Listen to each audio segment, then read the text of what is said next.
La Bible définit l'amour de Dieu par le don.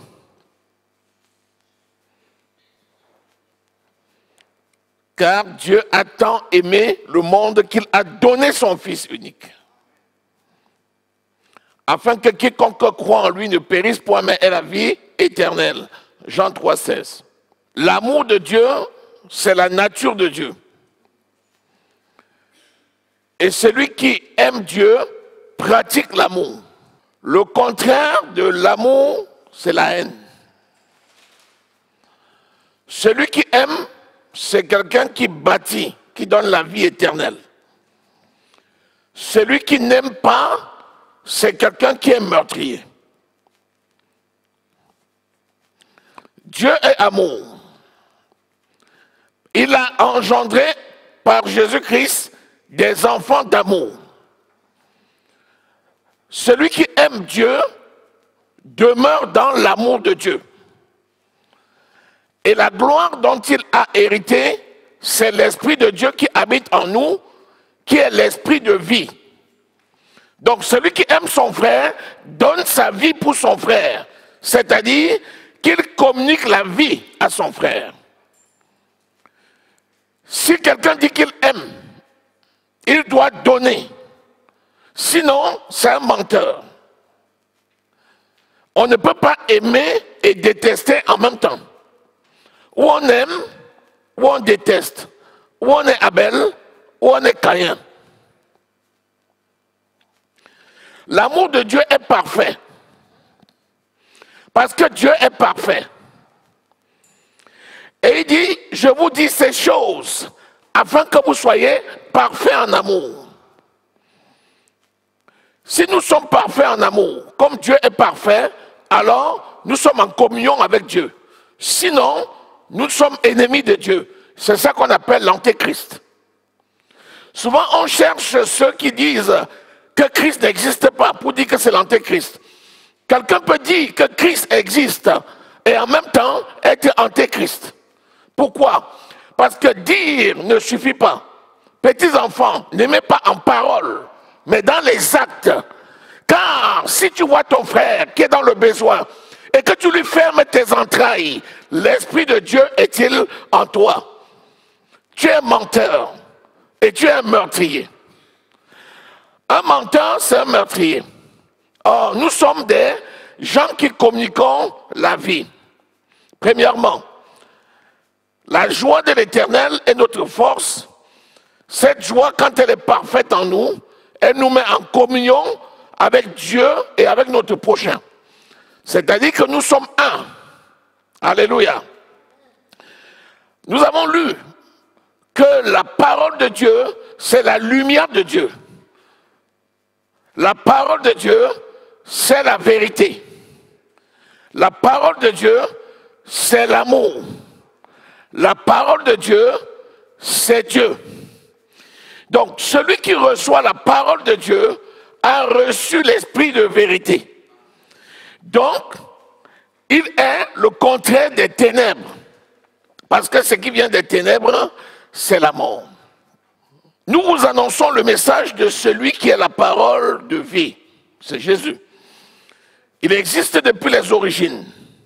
Or, nous l'avons entendu, nous l'avons vu de nos propres yeux, nous l'avons contemplé et nous l'avons touché de la main. Oui, celui qui est la vie est apparu. La vie éternelle qui était dans le temps auprès du Père a été rendue visible à nos yeux. Nous en parlons à titre de témoin et nous vous l'annonçons. Donc Jésus, c'est la parole de Dieu qui a été vue, qui a été touchée, qui a été palpée, qui a été contemplée, qui est vécue. Alléluia. Or, c'est ça l'amour. L'amour se touche, l'amour se voit, l'amour se contemple, l'amour se palpe, l'amour se vit. L'amour ne se cache pas. Alléluia. Par conséquent, nous agissons en tant que témoins. Jean dit, nous l'avons vu, nous sommes témoins. Donc nous aussi, enfants de Dieu, avons reçu Christ en nous. Nous sommes témoins. Cet amour-là, pour nous, n'est pas étranger. C'est une réalité vivante. Alléluia. Donc, si c'est une réalité vivante, alors, nous demeurons dans cette réalité. Jésus a été fait, c'est le chapitre 2, de 1 Jean 2. Il dit, Jésus a été fait victime expiatoire, non seulement pour nous, mais pour le monde entier. Ça veut dire quoi? Ça veut dire que le sacrifice de Jésus et l'amour de Jésus qu'il nous a donné, il l'a donné pour le monde entier. Donc, celui qui est témoin et qui a reçu cet amour par la nouvelle naissance, c'est aussi celui qui va rendre le témoignage de Jésus dans le monde entier. Ça commence où? Ça commence à Jérusalem. Ça commence dans l'église. Il dit, ayez l'amour pour tous, mais surtout pour les frères en la foi. Si tu ne peux pas démontrer l'amour de Dieu dans l'église, tu ne peux pas démontrer à l'extérieur. Alléluia. Alléluia. Donc l'amour est parfait. Et celui qui garde la parole est parfait. Donc si nous témoignons l'amour et nous manifestons l'amour, alors nous sommes parfaits. Lisons maintenant Jean 2, verset 10. Je vais le lire. Jean 2, verset 10. Il nous dit ceci. Par contre, celui qui aime son frère reste constamment dans la lumière et il ne risque pas de tomber. Celui qui aime son frère reste constamment dans la lumière et il ne risque pas de tomber. On parle bien du risque. Celui qui aime ne tombera jamais. La seule façon pour toi de demeurer dans le succès, c'est d'aimer. C'est d'aimer qui? Ton frère. Et au-delà de ton frère, ton prochain. Alléluia. Mais celui qui déteste son frère, le verset 11, celui qui déteste son frère est plongé dans les ténèbres. Il marche dans l'obscurité sans savoir où son chemin le conduit. Donc il va tomber. Celui qui hait son frère marche dans l'obscurité sans savoir où il met ses pieds. Donc il va tomber. Si tu aimes ton frère, tu ne tomberas jamais. Si tu détestes ton frère, c'est toi qui tomberas. Et tu tomberas certainement. La question c'est, qui m'a fait du mal et qui reste encore dans mon cœur? Qui provoque la haine dans mon cœur? Quelle situation dans mon cœur provoque la haine? C'est la question. S'il y en a une seule qui t'amène à haïr quelqu'un, à coup sûr, tu tomberas. Tu vois quelqu'un qui prie, Seigneur, préserve-moi, Seigneur, protège-moi, Seigneur, garde-moi, garde mes pas, garde ma maison, garde ma famille, garde mes affaires. Mais en même temps, il a la haine pour quelqu'un, cette prière-là ne marchera jamais. Il va tomber, il va tomber. Tu vas prier. Et ça sera d'autant plus grave que tu pries. Tu vois quelqu'un qui passe des nuits et des jours pour prier, mais il ne veut pas voir son frère. Si tu passes des nuits et des jours pour prier, tu seras frustré. Frustré d'abord parce que tu passes des nuits et des jours pour prier et pourtant tu vas tomber. Donc la seule façon de prendre soin de toi, c'est d'aimer ton prochain. L'amour, ton succès passe par ton amour pour ton prochain. Tu ne peux pas bâtir ta propre maison si tu n'as pas témoigné l'amour à ton prochain. Tu ne peux pas bâtir ta propre vie si tu n'as pas témoigné l'amour pour ton prochain. Si tu n'as pas consacré ta vie pour ton prochain, tu ne peux pas bâtir ta vie. C'est trop fort ce que nous disons là. Et c'est pour ça que le diable pousse les enfants de Dieu à la fâcherie, à la colère, à la haine. Vous voyez, les démons travaillent tout simplement à provoquer la haine. C'est leur travail. Quand ils voient deux personnes s'entendre, ils n'ont qu'un seul objectif, c'est de provoquer le trouble. Et ils savent que quand le trouble s'installe, ils vont chuter. à coup sûr, ils vont chuter. Au verset 11. Mais celui qui déteste son frère est plongé dans les ténèbres. Il marche dans l'obscurité, sans savoir où son chemin le conduit. L'obscurité l'a rendu aveugle. Donc si tu n'aimes pas ton frère, tu deviens aveugle. Tu deviens aveugle. C'est pour ça que dans Jacques 1, verset 22, il dit, mettez en pratique la parole. La parole, c'est quoi? C'est l'amour. Mettez en pratique la parole. Ne vous bornez pas. Ne fermez pas votre chemin. Ne fermez pas votre chemin. Ne fermez pas votre chemin. Vous-même, en vous trompant par des faux raisonnements. Si quelqu'un n'aime pas, il ferme son chemin et il va tomber dans le trou. À coup sûr. Oui, verset 14. Je vous ai écrit, à vous les enfants, parce que vous avez reconnu celui qui est votre Père. Je vous ai écrit, à vous, Père, parce que vous avez connu et compris celui qui existe depuis le commencement. Je vous ai écrit, jeunes chrétiens, parce que vous êtes forts. La parole de Dieu demeure en vous et ainsi vous avez vaincu le diable. Cette parole s'adresse à tout le monde. Les enfants, les adultes, les jeunes, les vieux, les pères, les mères. Tout le monde a l'obligation d'aimer. Et il dit comment il faut aimer. C'est se rendre disponible pour aider son prochain. C'est se rendre disponible pour aider son prochain. Aimer, c'est se rendre disponible pour aider son prochain. Aimer, c'est se rendre disponible pour aider son prochain. L'amour se démontre. Le monde est voué à la disparition. Celui qui déteste va mourir. Mais celui qui aime a la vie éternelle. Celui qui déteste meurt, c'est-à-dire il meurt, ses affaires meurent, ses choses meurent. Mais celui qui aime a la vie, tout ce qu'il fait lui réussit. Alléluia. Donc, c'est tellement important de comprendre ça. Beaucoup de gens marchent en ennemi de Dieu. Il faut démontrer sa foi par les œuvres.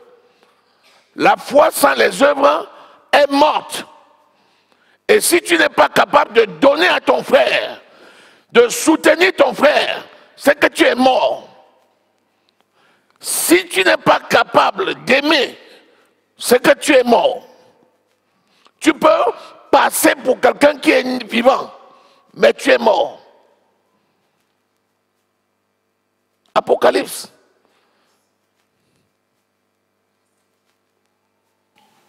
Celui qui dit, je n'ai besoin de personne, j'ai tout, c'est parce qu'il ne sait pas qu'il est pauvre, misérable, nu, blessé, aveugle. Donc nous devons aimer. Alléluia. 1 Jean 2, verset 19. Ça parle de ceux qui quittent la communion fraternelle. Quelqu'un qui vit la communion fraternelle doit demeurer dans le corps. Quand quelqu'un quitte la communion fraternelle, il sort du milieu du corps. Si tu vois quelqu'un qui sort du milieu du corps, il quitte le corps, il va mourir. Parce que lorsque tu quittes le corps, tu ne peux rien faire. Jean 15, 5. Je suis le vrai cep et vous êtes le sarment. Et chaque sarment, vous êtes chacun pour sa part membre du corps. Si quelqu'un sort du corps, ça veut dire qu'il se retranche du corps pour mourir. Et il faut faire très attention. Celui qui se retire pour se perdre. En général, ce qui se passe, c'est quoi? Lorsqu'il se retire pour se perdre, quand il sent que c'est difficile, il se souvient d'où il est sorti. Et il court et il rentre pour reprendre sa place. C'est la preuve que celui-là a l'Esprit de Dieu. Ça veut dire que c'est un enfant de Dieu. Mais si tu vois quelqu'un qui sort du corps et il s'en va et il ne revient pas, c'est qu'il n'est pas des nôtres. Il n'est pas des nôtres. C'est pour ça que la question que tu dois te poser, c'est est-ce que j'ai été pour quelqu'un une occasion de chute? Si tu as été pour quelqu'un une occasion de chute, va rencontrer la personne et prie d'abord pour la personne, va rencontrer la personne et fais en sorte que la personne revienne à elle-même et toi avec elle, que vous puissiez vivre ensemble. C'est la seule chose. Mais si tu n'as rien fait, au contraire, tu as donné ton amour et la personne se retire de ton amour, s'en va et refuse de revenir, cette personne n'était pas des nôtres. C'est ce que nous lisons. Alléluia. C'est pour ça que quelqu'un qui se retire, et se retire pour se perdre. Ces adversaires de Christ sont sortis de chez nous. Mais en réalité, le verset 19, 1 Jean 2, 19, la Bible les appelle les adversaires de Christ. Quelqu'un qui se sépare du corps est adversaire de Christ. Et ces adversaires de Christ sont sortis de chez nous. Mais en réalité, ils n'ont jamais été des nôtres. En effet, s'ils l'avaient été, ils seraient restés parmi nous. Alléluia. Or, ils nous ont quittés parce qu'ils apparaissent bien clairement que tous n'étaient pas réellement des nôtres. Vous, par contre, vous tous, vous avez reçu le Saint-Esprit de la part de celui qui est saint. Chacun de vous a donc la connaissance voulue. Alléluia. Lorsqu'on a l'amour de Dieu, c'est parce qu'on a l'Esprit de Dieu. Et l'Esprit de Dieu nous enseigne. C'est pour ça que vous lisez le verset 20 et le verset 27, il dit, on n'a pas besoin de nous enseigner ça. Parce que l'Esprit lui-même nous confirme cela. Quand tu appartiens à Christ, tu sais que tu appartiens à Christ. Alléluia. Et si tu appartiens à Christ, tu restes attaché à Christ. La Bible dit que si quelqu'un a goûté que Jésus est bon, que la personne s'attache à Christ. Alléluia. Alléluia. Donc le corps doit être fort, très fort. Chapitre 3, le verset 1er. Voyez combien le Père vous aime. Il veut que nous soyons appelés enfants de Dieu. Enfants de Dieu. Les bien-aimés, ce sont les enfants de Dieu. Quand tu es enfant de Dieu, tu es attaché à Dieu. Tu es attaché au corps, puisque Dieu a plusieurs enfants. Donc, si tu as l'amour de Dieu, tu dois aimer ton prochain. Si tu détestes ton prochain, c'est que tu es contre Dieu. Et c'est ça qu'on appelle l'antéchrist. Donc Jésus-Christ est paru pour ôter le péché. 1 Jean 3, 5. Jésus a ôté le péché. Ça veut dire quoi? Ça veut dire que la nature du péché n'étant pas en toi, si tu es né de nouveau et si tu aimes le corps de Christ, tu ne peux pas pécher. Même ton frère te fait mal, tu vas aller vers lui et tu vas lui expliquer combien tu as eu mal, mais tu vas pardonner. Ceux qui sont nés de nouveau pardonnent toujours. Si quelqu'un ne pardonne pas, il n'est pas né de nouveau. 1 Jean 3, je vais lire le verset 8. Il nous dit ceci, au verset 8. 1 Jean 3, le verset 8. Celui qui s'adonne au péché est un enfant du diable. Celui qui s'adonne au péché est un enfant du diable. Si tu es ton frère, vois quelqu'un, tu dis, venez, réconciliez-vous. Non, je ne veux pas le voir. Il passe son chemin, je passe mon chemin. Qu'il m'ignore. Non, tu n'es pas un enfant de Dieu. Tu n'es pas né de nouveau. Tu vois des gens qui sont en conflit pendant 10 ans, 15 ans, 20 ans. Ils ne peuvent pas se voir.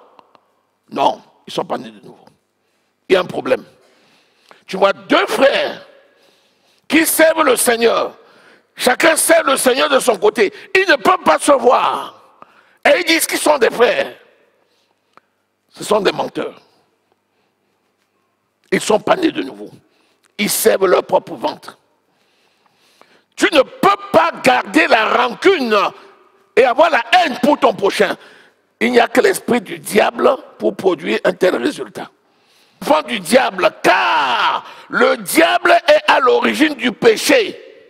Et il pêche dès le commencement. Le Fils de Dieu est précisément venu sur la terre pour détruire l'œuvre du diable. Donc, lorsque tu pratiques le péché et la haine, c'est de ça qu'on parle. Le péché dont on parle là, c'est la haine pour ton frère ou pour ton prochain. Quand tu pratiques ce péché, la Bible dit que tu n'es pas né de Dieu. Tu es ennemi de Dieu, puisque tu fais l'œuvre de Satan. Or, Jésus est venu pour détruire les œuvres du diable. Donc, du coup, quand tu refuses de pardonner, tu te constitues ennemi de Dieu. Donc, tu luttes contre Dieu. Vas-y voir. Lutte contre Dieu, on va voir qui va gagner. Et il dit ceci. Il dit, il est incapable de s'adonner au péché parce qu'il est né de Dieu. Celui qui est né de Dieu est incapable de s'adonner au péché. Le verset 9. Celui qui, par la nouvelle naissance, est devenu un enfant de Dieu, ne s'adonne jamais au péché. Jamais au péché. Jamais au péché. Car le péché, le principe de la vie qui vient de Jésus, a été implanté en lui et demeure en lui. Il est incapable de s'adonner au péché puisqu'il est né de Dieu. Celui qui est un enfant de Dieu ne peut pas s'adonner au péché. Si quelqu'un s'adonne au péché, il n'est pas né de nouveau. Et il dit au verset 10, 1 Jean 3, verset 10, c'est à ce signe-là, s'adonner au péché ou ne pas s'adonner au péché, c'est à ce signe-là que les enfants de Dieu et les enfants du diable se font connaître et se font distinguer. Le Saint-Esprit va le pousser à la tristesse jusqu'à ce qu'il se répande. Donc, tu vois quelqu'un qui dit, je suis enfant de Dieu, il est couché dans le péché. C'est un païen. Il n'est pas né de nouveau. Alléluia. Nous allons nous arrêter là, on va prier.